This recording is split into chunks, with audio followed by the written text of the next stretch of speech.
RTP. Nuestra invitada es Gabriela Calderón. Ella es investigadora del Cato Institute y también columnista en Diario El Universo. ¿Cómo estás, Gabriela? Muy buenos días. Buenos días, muchas gracias por esta invitación. Me agrada mucho tenerte con nosotros. Vamos a hablar un poco sobre tu nuevo libro, En Busca de la Libertad. Cuéntanos, ¿cuál es la idea principal de este libro y qué crees que puede aportar dentro del debate ecuatoriano?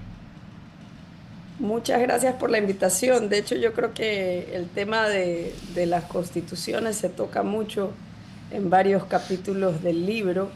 Yo creo que es una de las características o uno de los fetiches de los latinoamericanos a lo largo de nuestra historia de poco más de 200 años desde la fundación de estas naciones. El libro es una colección de ensayos biográficos de 10 personajes de distintos países de América Latina. Hay 2 ecuatorianos, Vicente Rocafuerte y José Joaquín de Olmedo, entre los 10 personajes. Y bueno, qué feliz coincidencia que estabas hablando de esto de todavía otra constituyente, porque es algo de lo que se habla mucho en mi libro, porque el libro abarca el periodo de formación de naciones, cuando estaban empezando a ver qué formas de gobierno eran más adecuadas para estas nuevas naciones que surgieron de esas guerras de la independencia, que realmente fueron guerras civiles. ¿Qué lecciones podríamos tomar justamente de ese periodo donde se empiezan a formar las naciones, ya mezclándolo un poco también con ese tema de las constituciones que justamente lo enlazas? Pero ¿qué lecciones se pueden tomar dentro de estos diferentes personajes biográficos, me imagino yo, diferentes países, algunos de ellos? ¿Qué es lo importante a tener en cuenta cuando estamos hablando de redactar la institución quizás más importante de un país, que sería la Carta Magna? Bueno, yo creo que lo más importante es tener mucha humildad acerca de lo que uno cree que se puede hacer a través de la política. Es decir, uno de los grandes errores a lo largo de la historia de América Latina, y estos personajes ciertamente que la aprendieron, es esa creencia tan arraigada en nuestra cultura de que lo que nos falta es la constitución ideal, y que una vez que tengamos esa constitución ideal todos los problemas estarán resueltos. Y lo que terminaba pasando era que se importaban a veces hasta textos constitucionales enteros de Europa o de Estados Unidos, legislación, por ejemplo la legislación laboral, el Código Penal, y se imponían sobre poblaciones cuyas costumbres, cultura, consensos no tenían nada que ver con esa importación. Y lo que terminaba sucediendo era una pérdida de credibilidad de esas instituciones que emanaban de estas cartas muertas, una pérdida de legitimidad de esas cartas políticas, porque no eran producto pues de un consenso logrado dentro de esas mismas sociedades. Entonces lo que podemos aprender es que, bueno, los cambios políticos deliberados son muy difíciles. Hay que tener un poquito por eso de bajar los estándares en cuanto a lo que se puede esperar como cambios reales en el país en base a una nueva constitución.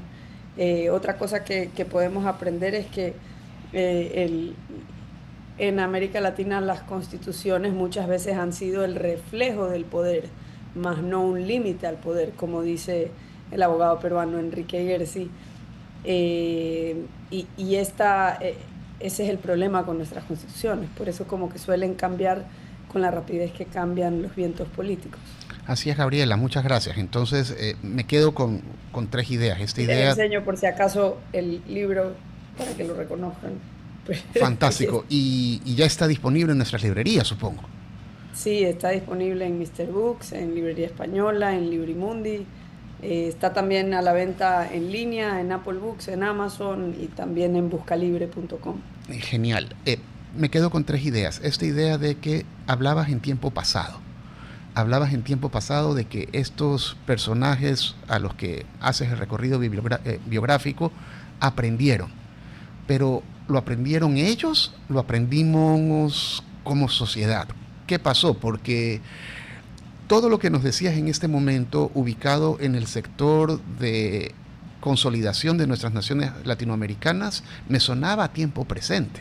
¿Hemos aprendido realmente la lección? Sí, o sea, un título original de mi libro era Atrapados en el pasado, porque a veces yo siento que vivimos atrapados en el pasado, repitiendo el mismo debate y viviendo en ese mismo péndulo entre la anarquía y el orden. Y estos personajes tenían pues estas grandes aspiraciones, esta herencia de estas ideas de la Ilustración, porque Latinoamérica, Iberoamérica es parte de Occidente, fue parte de ese gran movimiento humanista, muy a pesar de lo que dicen algunas otras corrientes más modernas en nuestra región. Y lo que pasó fue que hubo una gran desilusión, ¿no? Es como cuando te pones la meta de correr una maratón y algo salió mal porque tú querías ir de 0 a 100 y ya tiraste todo por la borda y dijiste ya no vuelvo a correr nunca más. Entonces es ese péndulo, ¿no? Fijarse, haberse visto en esas grandes luces de lo que fue el esplendor de la Revolución Americana en su momento y haber pensado, bueno, nosotros también vamos a hacer eso, simplemente hay que copiar ciertas cosas. Eso resultó mal, hubo un gran desencanto y del desencanto surgieron eso que conocemos, ¿no? Los caudillos, el centralismo, el nacionalismo, que son expresiones de un tribalismo, ¿no? Entonces eso fue como un retroceso, un rechazo a la modernidad, que es más bien todo lo contrario, es la apertura, instituciones descentralizadas, sistemas que no dependen de personas, sino leyes que se respetan. Entonces, yo lo que trato de contar en este libro, a través de la vida y obra de estas personas, es que hubo otra ruta alternativa propuesta y que por lo que hubo guerras civiles tan dilatadas, tan largas, y estamos hablando de poco más de 4 décadas, se impuso se pusieron variantes de proyectos autoritarios. Sí. Pero eso pasó hace 200 años y hoy podría ser diferente. No tenemos por qué seguir enfrascados en ese círculo vicioso. ¿Y tu libro nos ofrece alguna clave de cómo puede ser diferente?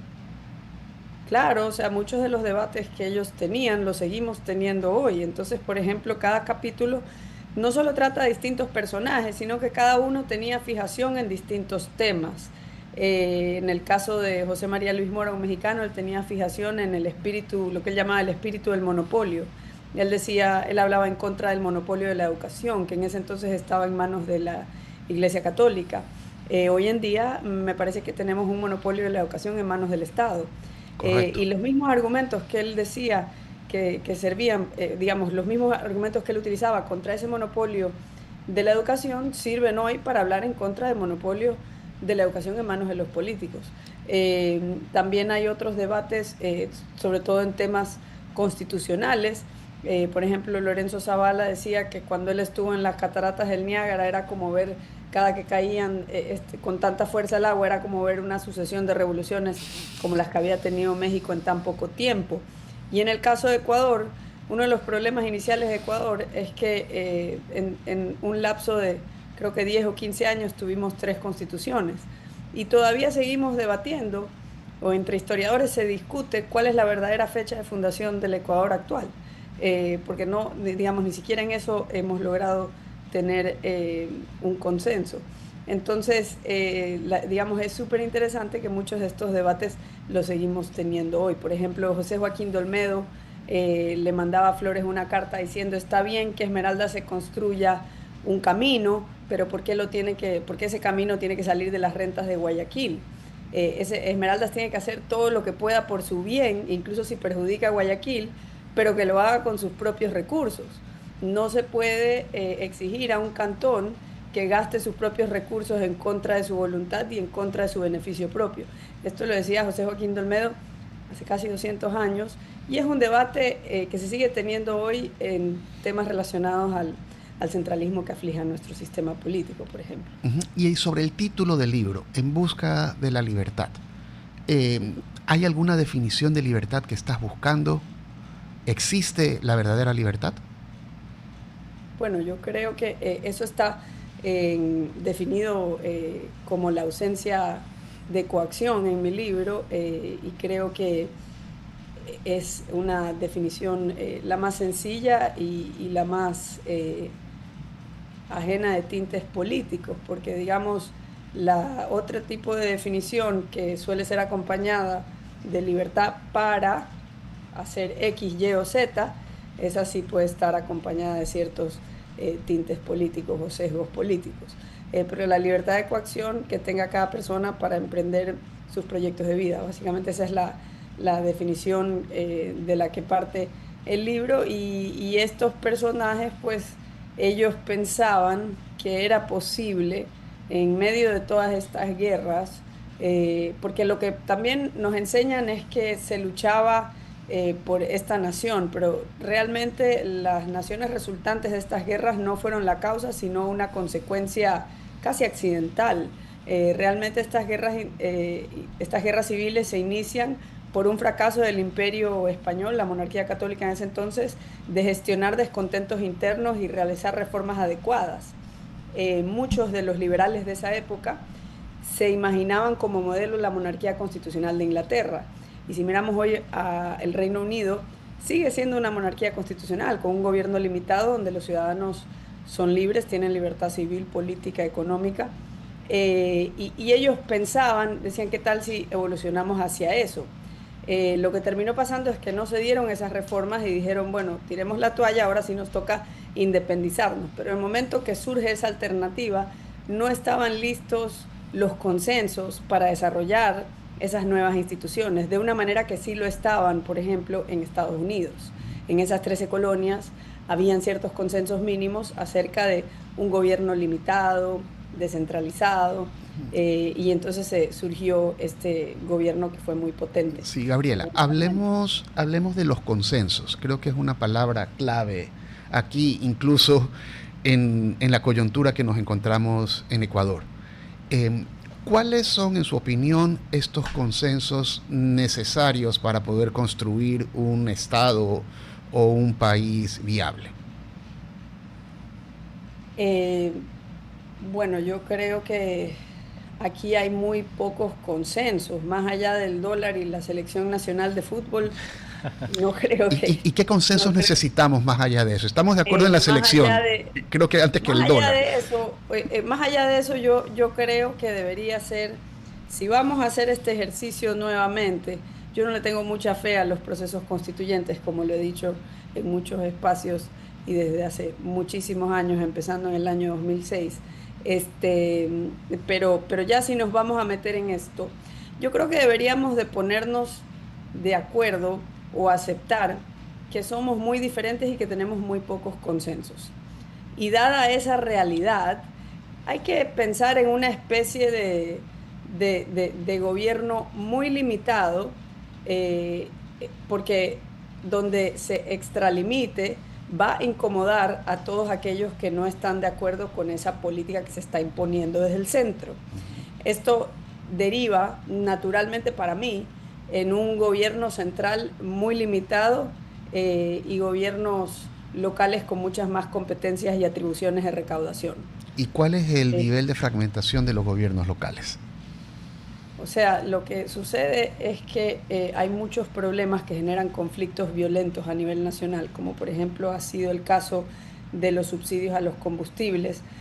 Todavía nos quedamos con un precio controlado.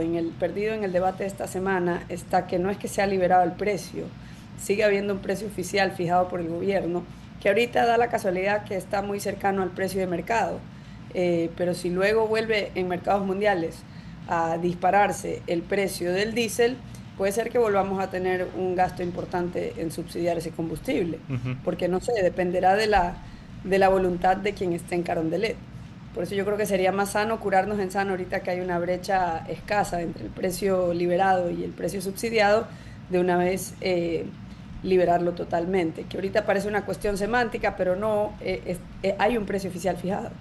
Entonces, si se lo eliminara, pero esa era una cosa que generaba violencia. Si eso fuese competencia de distintos gobiernos, o por ejemplo, si hubiesen autoridades tributarias que fuesen competencia de distintos gobiernos locales, hubiera la posibilidad de generar competencia entre distintos sistemas, como sucede en Estados Unidos, como sucede en Suiza, entre sus cantones, como sucede en la misma España. Madrid es una de las economías locales que más crece en Europa, sin embargo España como país es una de las economías que menos crece. ¿Por qué? Porque Madrid ha podido emprender un proyecto serio de reformas de más de 20 años gracias a la descentralización de las autonomías que tienen allá. Entonces, yo creo que deberíamos de pensar en algo así, porque hay que aceptar la realidad. No tenemos consensos en torno a los principales problemas, como la seguridad social, cómo gestionar el sistema educativo, cómo gestionar el tema de la minería, recursos naturales, minería, agua, electricidad. Hay lugares donde se oponen a la explotación por parte de capitales privados, en mi opinión muy personal, que no han de estar de acuerdo muchos en Cuenca, por ejemplo, lo que hacen es abrirle la puerta a la minería ilegal. Entonces, esa puede ser la opinión de Gabriela Calderón, pero no la de Cuenca. Entonces, ¿por qué no se permite una gestión descentralizada de esos recursos? ¿Tú crees que De tal manera que en Cuenca se pueda adoptar un modelo y tal vez en la provincia del Guayas otro modelo, y esto pues generaría una competencia entre distintos sistemas. Los ciudadanos podrían votar con los pies, migrando a las ciudades donde rinden mejores resultados, donde tienen mejor bienestar y más oportunidades? un poco de lo que habla es justamente avanzar hacia un modelo federal, un modelo que permita sobre todo tener más participación ciudadana, que le devuelva ese poder al ciudadano que es el día quien debería tenerlo, quizás algo que se ha perdido en los últimos años. Gabriela, ya para cerrar nuestra entrevista, sí quisiera un poco que nos hables del evento que vas a tener el día de mañana, donde tienes la presentación del libro, justamente en la Feria del Libro, para que la redundancia, y que nos converses un poco sobre eso antes de cerrar nuestra entrevista.